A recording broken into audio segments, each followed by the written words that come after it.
আমরা অনেকেই এই ভাষণটা সম্পর্কে জানি না। আমরা অনেক ভাষণ নিয়ে এখন গর্ব করি। নবী করিম সাল্লাল্লাহু আলাইহি ওয়াসাল্লামের এই যে সর্বশ্রেষ্ঠ ভাষণ, এটা কতজন জানেন? বিদায় হজের ভাষণ। কতজন জানেন বিদায় হজের ভাষণে নবী সাল্লাল্লাহু আলাইহি ওয়াসাল্লাম কি বলেছিলেন উম্মতকে?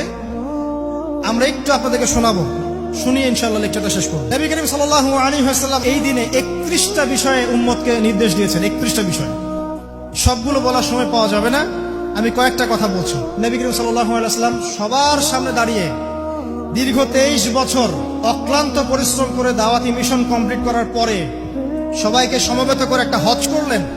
হজ করার পরে তিনি গুরুগম্ভীর কণ্ঠে বলছেন,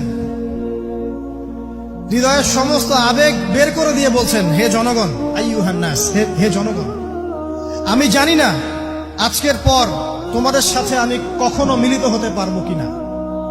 একটু চিন্তা করেন, সাহাবীরা সামনে দাঁড়িয়ে আছেন, নবীজি দাঁড়িয়ে এই কথাটা বলছেন, হে জনগণ, আমি জানি না আজকের পরে আমি তোমাদের সাথে মিলিত হতে পারবো কিনা।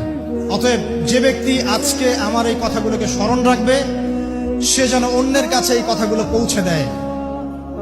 হতে পারে যার কাছে পৌঁছে দেওয়া হচ্ছে সেই এই কথাগুলোকে বেশি সংরক্ষণ করতে পারবে।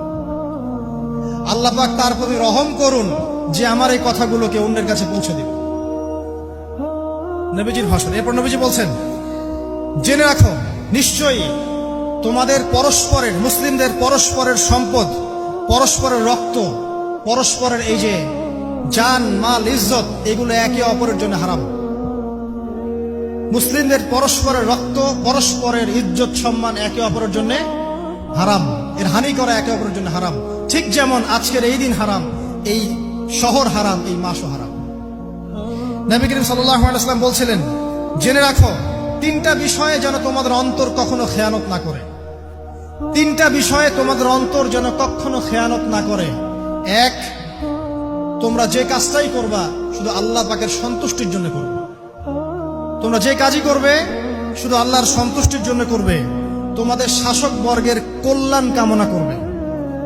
তোমাদের শাসক বর্গের কল্যাণ কামনা করবে। 3 নাম্বার, মুসলিমদের জামাতকে আঁকড়ে ধরে রাখবে। মুসলিমদের ইউনাইটেড কমিউনিটিকে আঁকড়ে ধরে থাকবে। এই 3টা বিষয় পালনের ক্ষেত্রে তোমাদের অন্তর যেন খেয়ানত না করে। এদিন সূর্য ঢলে যাওয়ার পরে নবী সাল্লাল্লাহু আলাইহি ওয়াসাল্লাম আরো বললেন, শুনে রাখো হে মানব জাতি, এটা ভালো করে শোনেন, শুনে রাখো হে মানব জাতি, নিশ্চয়ই আমি মুহাম্মদ সাল্লাল্লাহু আলাইহি ওয়াসাল্লাম জাহেলি যুগের যত কুপ্রথা আছে সমস্ত কুপ্রথাকে আমার পায়ের তলে পিষ্ট করে গেলাম। জাহেলি যুগে কি ছিল ভাই?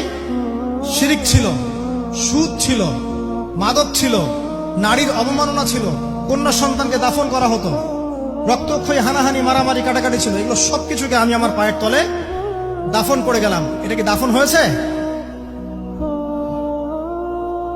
তিনি বলছেন, নিশ্চয়ই আমি জাহেলি যুগের সুদকে আমার পায়ে তলে পিষ্ট করে যাচ্ছি। সর্বপ্রথম যার সুদ আমি পিষ্ট করছি তিনি হচ্ছেন আব্বাস ইবনে আব্দুল মুত্তালিব, আমার চাচার সুদ। নিজের পরিবার থেকে দৃষ্টান্ত স্থাপন করলেন। তিনি আরো বললেন, হে উপস্থিত জনগণ, তোমরা মেয়েদের ব্যাপারে সতর্ক থাকবে এবং তোমাদের স্ত্রীদের ব্যাপারে সতর্ক থাকবে, তাদের হকের ব্যাপারে সতর্ক থাকবে, কেননা তোমরা তাদেরকে আল্লাহর কালিমার মাধ্যমে হালাল করে নিয়েছো। অতএব তাদের ব্যাপারে তোমরা সতর্ক থাকবে। তোমাদের উপর তাদের হক হচ্ছে তোমরা যা খাবে, যা পরবে, তাদেরকেও তাই খাওয়াবে, তাই পরাবে। আর তাদের উপর তোমাদের হক হচ্ছে তারা তোমাদের বিছানায় এমন কাউকে আসতে দিবে না যাদেরকে তোমরা অপছন্দ করো।